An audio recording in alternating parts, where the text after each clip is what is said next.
बहुत वक्त पहले एक बहुत ही बड़ा आम का दरख्त था।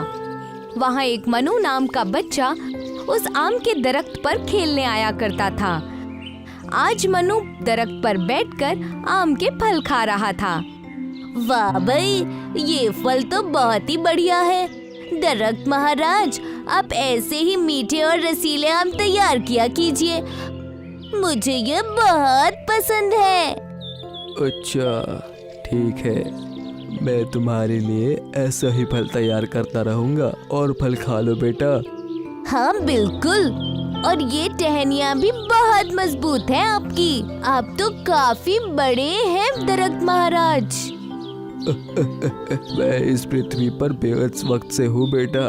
बहुत धूप देखी, बहुत छाँव देखी, गर्मी, बारिश, सर्दी, बसंत, ना जाने इन सालों में कितने मौसम आए और चले गए।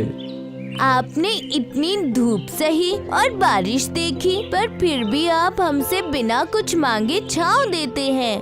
आप तो सचमुच बहुत अच्छे हैं दरख्त महाराज। तुम मेरी छाँव पाकर खुश हो ना? मेरे लिए ये ही अच्छी बात है मेरे बच्चे। आराम से खा लो। बहुत खेल लिया दरख्त महाराज, अब मैं यहीं आपकी छाँव में सो जाऊंगा। ठीक है बेटा, सो जाओ। मनु टहनियों से उतरकर दरख्त की छांव में सो जाता है। कुछ वक्त ठंडी हवा में लेटने के बाद एक लड़का वहां आ जाता है और मनु को उठा देता है। कौन हो भाई? इतनी अच्छी नींद आई थी, उठा दिया। मेरा नाम अनुज है, इस गांव में नया आया हूँ। मेरे दोस्त बनोगे? हाँ बिल्कुल, आओ चलो तुम्हारे घर चलते हैं खेलने के लिए। चलो, मेरी मम्मी ने पकवान भी बनाए हैं। मनु अनुज के साथ उसके घर खेलने चला जाता है।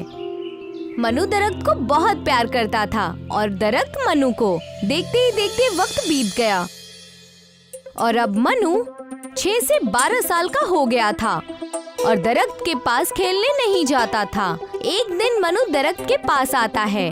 दरख्त बहुत खुश हो जाता है, मगर मनु थोड़ा मायूस सा नजर आता है। क्या बात है मनु, बेहद उदास दिखाई दे रहे हो। आओ कुछ देर मेरे साथ भी खेल लो। अब मैं छोटा बच्चा नहीं रहा, अब पेड़ों के पास नहीं खेलता मैं। दरख्त को ये बात सुनकर थोड़ा बुरा लगा। तब उसने मनु से कहा, कोई बात नहीं मनु। अच्छा ये तो बताओ कि तुम उदास क्यों दिखाई दे रहे हो? मुझे खिलौने चाहिए, पर मेरे पास पैसे नहीं हैं। अच्छा, अब मैं खिलौने तो नहीं उगाता, आम उगाता हूँ मनु।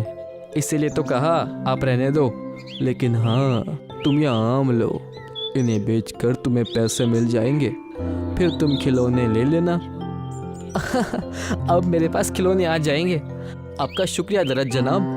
लो, अभी फल गिरा देता हूँ, इन्हें गिन लो और जाकर बेच देना। जी दरख्त जी। दरख्त ने अपनी इच्छा से कई सारे फल गिरा दिए। बड़ा ही अनोखा नजारा था। बस प्यार के लिए बिना किसी स्वार्थ दरख्त खुद अपने फल दे रहा था, ताकि उस बच्चे की ख्वाहिश पूरी हो और वो खुश हो जाए।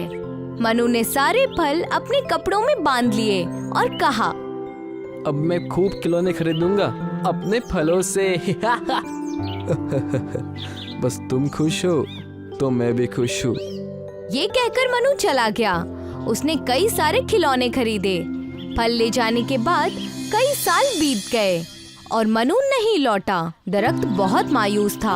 आज मनु, जो लड़के से अब आदमी बन चुका था, फिर दरख्त के पास लौटा। दरख्त उसे देखकर बेहद खुश हो गया। मनु, लगता है आज इतने सालों बाद तुम्हें मेरे साथ खेलने का मौका मिला है। मेरी टहनियों पर खेलोगे या ये मीठे रसीले फल खाओगे, क्या फिर मेरी छाँव में आराम करोगे? मेरे पास खेलने का वक्त नहीं है। ऐसा क्यों भाई? बचपन में तुम यहीं आकर मेरी छाँव में आराम करते थे और टहनियों पर खेलते थे। हाँ, पर तब मैं छोटा था। अब मेरा परिवार है, मुझे उनके लिए काम करना है और अपना घर बनाना है। दरख्त, तुम इसमें मेरी कुछ मदद क्यों नहीं करते? अच्छा, पर मेरे पास तो घर है नहीं, तो मैं तुम्हें घर कैसे दूँ? हाँ, सही कह रहे हो, तुम उदास मत हो। मेरे पास घर तो नहीं है, पर तुम ये टहनियाँ ले जाओ, इनसे तुम अपना घर बना लेना। क्या सच? हाँ बिल्कुल। तभी वहाँ मनु की बीवी आ गई। चलिए जी, घर नहीं चलना है क्या आपको? आओ तनुश्री, तुम्हें घर चाहिए था ना, बस समझो हो गया। वो कैसे? ये दरख्त यहाँ पर बचपन से है और बेहद बड़ा भी है। इसकी डालें काटकर हम एक घर बना लेंगे। नया घर? वाह, ठीक है, इसकी शाखाएं काट लेते हैं और नया घर ले लेते हैं। हाँ बिल्कुल, चलो अब चलते हैं। कल मैं सारी लकड़ियाँ ले जाऊंगा। वो बड़ा सा दरख्त बहुत खुश था। मनु को खुश देखकर मानो वो झूम रहा था। अगली सुबह आती है और मनु एक बैलगाड़ी पर सारी टहनियाँ काट कर रख लेता है। बस पेड़, ये आखिरी टहनी रह गई है, बाकी सारी टहनियाँ मैं ले जा चुका हूँ। बहुत बढ़िया, जल्दी से अपना घर बना लेना और फिर आना यहाँ, कुछ देर खेलना और फिर मेरे छाँव में आराम करना। बिल्कुल पेड़, मैं जरूर आऊँगा। मनु वहाँ से चला गया। दरख्त बहुत ही खुश था क्योंकि मनु शायद अब उसके साथ खेल लेता, लेकिन मनु फिर से लौटकर नहीं आया। अब कई साल बीत गए और मनु अब कुछ बुजुर्ग सा होने लगा था। दरख्त मनु को देखकर खुशी से झूम उठा। आओ मनु, मेरे साथ खेलो, बहुत दिन हो गए तुम्हें यहाँ आए। मेरे बाल देख रहे हो, अब ये कुछ सफेद होने लग गए हैं। बेहद काम कर लिया, अब बस जिंदगी जीना चाहता हूँ। यही गंगा मैया में एक कश्ती चलाना चाहता हूँ। क्या तुम मुझे कोई कश्ती दे सकते हो? तुम ऐसा करो कि मेरे तने को काट ले जाओ, इससे कश्ती बनाना बहुत मजबूत बनेगी, बहुत दूर तक तैरेगी। अच्छा, आपका बहुत बहुत शुक्रिया पेड़ जी। अब मैं अपने परिवार के साथ उसमें घूमने जाऊंगा, जरूर, बेहद मजे करना। मनु दरख्त का तना काट कर ले गया। अब बस दरख्त की जड़ें और थोड़ा टुकड़ा ही बचा रह गया था। कुछ दिन बीते और मनु अपनी बीवी तनुश्री के साथ उस कश्ती में बैठा था और नदी के नज़ारे देख रहा था। कितने साल बीत गए आपके साथ। उस दरख्त ने बहुत मदद की है हमारी, नया घर दिया और आज ये कश्ती भी दे दी, और अब उसके पास देने के लिए बचा ही क्या है। उस पेड़ ने पहले से ही हमें बेहद कुछ दिया है, और सिर्फ इतना ही नहीं, बचपन से मैं वहाँ पर खेला। खिलौने के पैसे भी उसी पेड़ के फल को बेचकर जमा किए।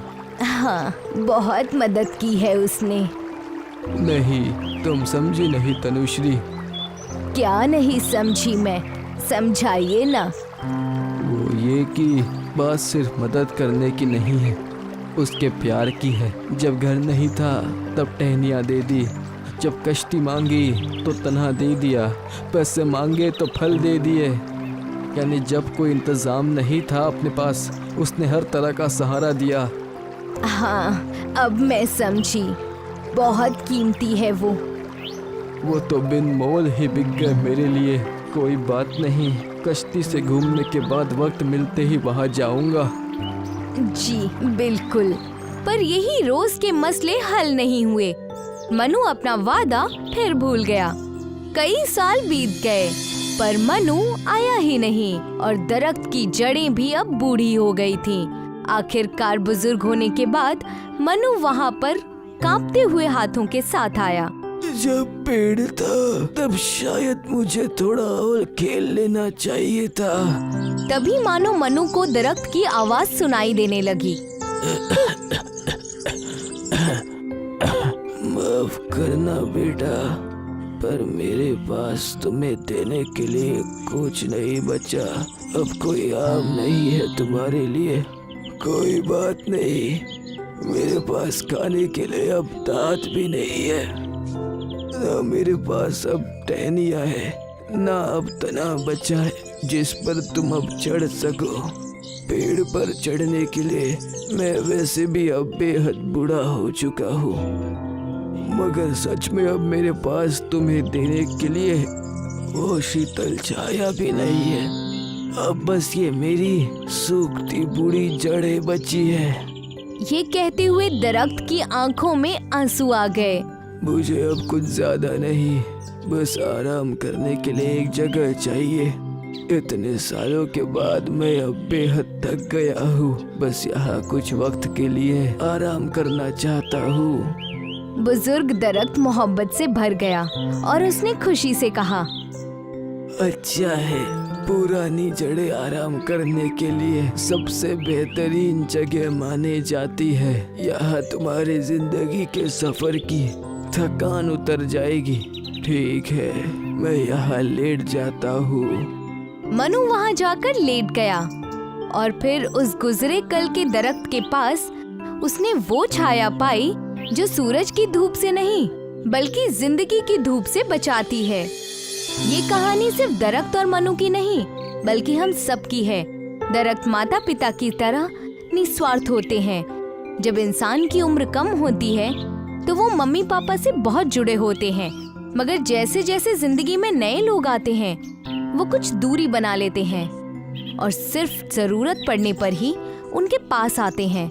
मगर कुछ भी हो, मम्मी पापा हर हालात में, चाहे उनके पास आपकी मांग पूरी करने का साधन हो ना हो, वो आपका साथ देते हैं और आपके स्वार्थ पर उन्हें कोई मलाल नहीं होता।